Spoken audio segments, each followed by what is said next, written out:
Halo, ngobrol lagi bersama dengan Bung Rocky. Bung Rocky kemarin itu Pengadilan Negeri Jakarta Selatan itu hakim tunggalnya memutuskan menolak gugatan pra peradilan dari Ketua KPK nonaktif Firly Bahuri. Jadi satu ini berarti Firly dia upayanya untuk berkelit itu gagal dan dia tetap statusnya sebagai tersangka. Dan yang kedua ini juga mematahkan stigma bahwa Pengadilan Negeri Jakarta Selatan itu surga buat para koruptor. Karena banyak sekali yang dibebaskan pra peradilan dan kalau dihukum juga hukum ringan. Tetapi ada juga yang melihat itu tidak semata-mata proses hukum loh kasus Firly ini. Ada kasus politik yang latar belakangi. Meskipun kita harus memisahkan, tapi di Indonesia nggak bisa itu sepenuhnya kita pisahkan gitu. Iya, saya kira memang eh, klaim Firly itu terlalu lemah dalam Hmm. pra peradilan. Hmm. Tetapi kalaupun klaimnya kuat, tetap Firly itu memang diincar untuk ya dinyatakan sebagai tersangka, kira-kira begitu tuh. Hmm. Karena itu adalah power, betul tadi power game antara Istana dan Megawati yang berupaya untuk memanfaatkan tokoh-tokoh kunci ini untuk dimulai dinyatakan atau diminta ketegasan. Nah, Firly tidak mampu memberi ketegasan pada Istana tentang kasus-kasus yang menyangkut PDIP. Saya Hmm. kira itu soal pertama. Yang kedua, tentu kita tetap ingat persaingan antar kelompok di dalam KPK yang menyebabkan Firly itu menjadi menjadi konyol karena dia berseberangan dengan Karyoto, sementara Karyoto pindah jadi Kapolda tuh. Hmm. Jadi Kapolda Metro Metro Jaya Jaya. tuh. Hmm. Jadi dimensi ini banyak betul kan. Lepas dari faktanya bahwa akan ada pengadilan tentang pemerasan, itu soal yang memang harus diselesaikan secara hukum. Tetapi lingkungan penyelesaian hukum ini yang kita sebut tadi banyak variabel politiknya. Dan Hmm. saya kira itu yang ditangkap orang duluan tuh, bahwa Firly separuh tertangkap tangan misalnya, itu dengan mudah bisa dibuktikan dengan kesaksian. Tetapi dimensi politiknya itu saya kira ada kirim mengirim sinyal Ya. antara Istana dengan kan sekarang kita mesti lihat bahwa Firly sebetulnya jadi tawanan Istana karena tidak berhasil untuk menerima penugasan Istana, misalnya untuk menangkap Harun Masiku, untuk mempersoalkan Madam Bansos. Walaupun pada waktu kasus-kasus terjadi, PDIP masih tidur seranjang dengan Jokowi, tapi Hmm. sekarang kan itu berubah tuh. Jadi orang melihat bahwa dimensi politik dari kasus Firly ini juga kuat, diduga ada intervensi dari kekuasaan untuk memaksa supaya dia tetap ada dalam kondisi tersangka. Ya, nah ini saya kira tidak bisa terhindarkan karena bersamaan dengan munculnya kasus Firly itu kan kemudian setidaknya ada dua politisi PDIP yang salah satunya adalah Ketua Komisi 4 dan anggota Komisi 4 yang Ya, sudah digeledah oleh KPK dan ini kaitannya dengan Syahrul Yassin Limpo juga pengadaan proyek di Kementerian Pertanian dan yang terbaru ini adalah Gubernur Maluku Utara yang juga kader PDIP, tadinya PKS yang nyebrang ke PDIP, ini 2 periode juga tertangkap tangan. Apakah ini semacam kebetulan saja atau ada apa kok semua sekarang PDIP yang kena-kena gitu? kelihatannya ada daftar yang memang udah disiapkan, tapi tinggal menunggu momentum tuh. Hmm. Jadi Hmm. kita lihat aja bahwa ini pertarungan papan catur yang Hmm. antar bidak sebetulnya udah selesai sehingga lapangan udah terbuka. Tetapi langkah berikutnya, langkah kuda atau langkah band segala macam itu masih ditunda menunggu momentum. Dan itu yang berkali-kali kita uraikan di sini di forum ini, bahwa kondisi penegakan hukum kita itu selalu menunggu momentum politik tuh. Dan sangat mungkin juga ada kasus yang akan dipetieskan dengan alasan tukar tambah, dan sudah diucapkan dari awal bahwa kasus-kasus yang melibatkan capres, cawapres atau tokoh-tokoh kunci partai politik tidak boleh dilanjutkan selama masa kampanye sampai masa pemilihan umum. Jadi sebetulnya soal-soal semacam ini kita duga keras adalah interplay politik. Ya, ya, ya. Dan ya, tapi dengan situasi semacam ini memang kita sesungguhnya tidak pernah bisa berharap bahwa pemberantasan korupsi itu akan tegak karena justru pemberantasan korupsi atau lembaga-lembaga yang sekarang digunakan untuk memberantas korupsi khususnya KPK ini digunakan bagian dari tadi politik sandra yang terjadi di era pemerintahan Pak Jokowi ini. Iya, apapun mau dihukum sekeras-kerasnya Firly, tetap prinsip kita pemberantasan korupsi tidak efektif, kan itu Hmm. dasarnya itu. Karena tukar tambahnya panjang lebar tuh. Kalau Firly misalnya berupaya menjadi whistleblower atau jadi apa namanya Betul, justice collaboration justice untuk collaborator ya. membongkar kasus-kasus yang lain, tetap dia akan dihukum karena dianggap bahwa apapun Firly ini mesti ada dalam status yang sekarang dia temui.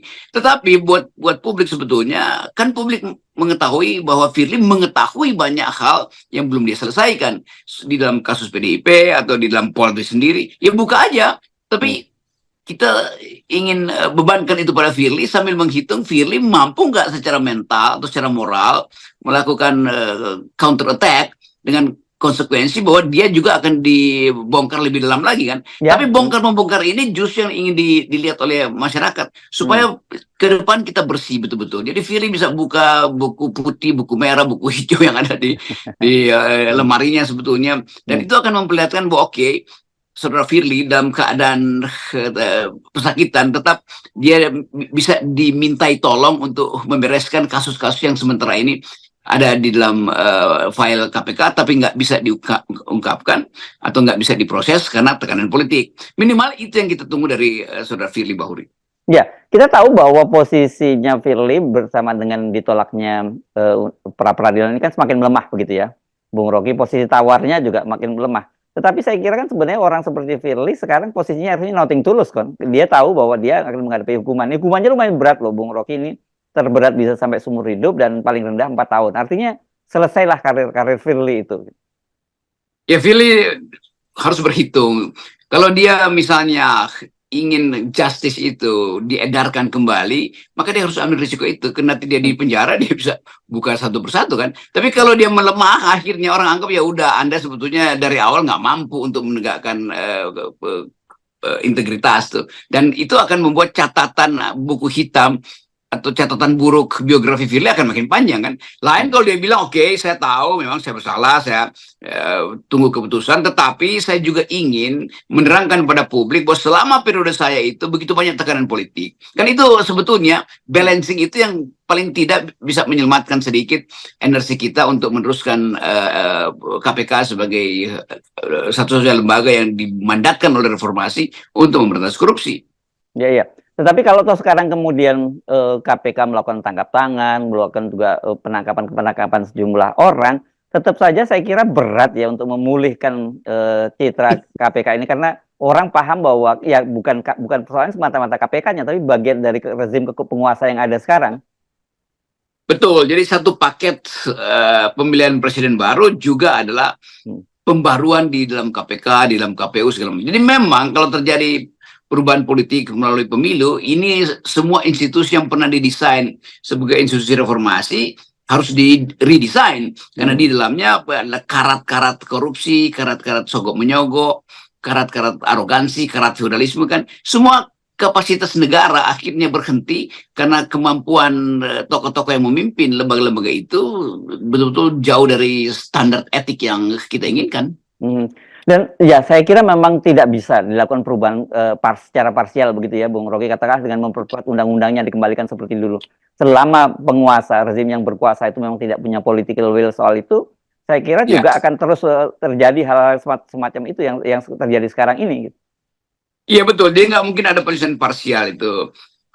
KPK kita evaluasi lagi, enggak, KPK itu dibubarkan, dibikin baru dengan energi baru. Apalagi tuh KPU sama juga tuh, Mahkamah Konstitusi itu setali tiga uang. Jadi semua lembaga itu mesti di-redesign sebetulnya, dan itu yang kita sebut sebagai revolusi kelembagaan kan. Hanya dengan cara itu kita pastikan bahwa pemimpin yang berikut itu tidak akan terjebak di lubang-lubang kekuasaan dan lubang-lubang korupsi yang sama. Kan itu intinya tuh, kalau kita sebut kita perlu perubahan, itu artinya semua desain yang pernah dibuat oleh Jokowi yang dipakai untuk menunggangi kekuasaan itu harus dibatalkan dulu. IKN dibatalkan aja dulu kan. Jadi semua soal yang menyangkut kejujuran kelembagaan itu mesti dibatalkan baru disusun ulang. Demikian juga undang-undang apa namanya ITE. Oh nanti kita revisi, bukan revisi, dibatalkan undang-undang itu karena filosofinya ngaco segala macam kan. IKN bukan direvisi lah, dibatalkan karena itu menghina keadilan sosial. Kereta cepat ya dibatalkan karena itu membawa di negara sampai anak cucu kan. Jadi mestinya isinya adalah dibatalkan dan itu hanya bisa kita minta dan kita desakkan pada Anies.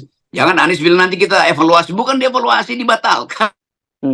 Jadi dari awal kita mesti bilang bahwa semua kelembagaan dan regulasi yang di era Jokowi itu melemahkan kedaulatan rakyat dan karena itu mesti didesain ulang, bukan sekedar dievaluasi. Iya, jadi memang berat sekali ya, Bung Rocky, Indonesia pasca Jokowi itu. Itu kalau kita membayangkan jadi pasca Jokowi. Tapi kalau dia tetap masih jadi bagian dari kekuasaan di Indonesia, ya kita nggak bisa berharap apa-apa terhadap bangsa ini, bangsa dan negara ini, saya kira.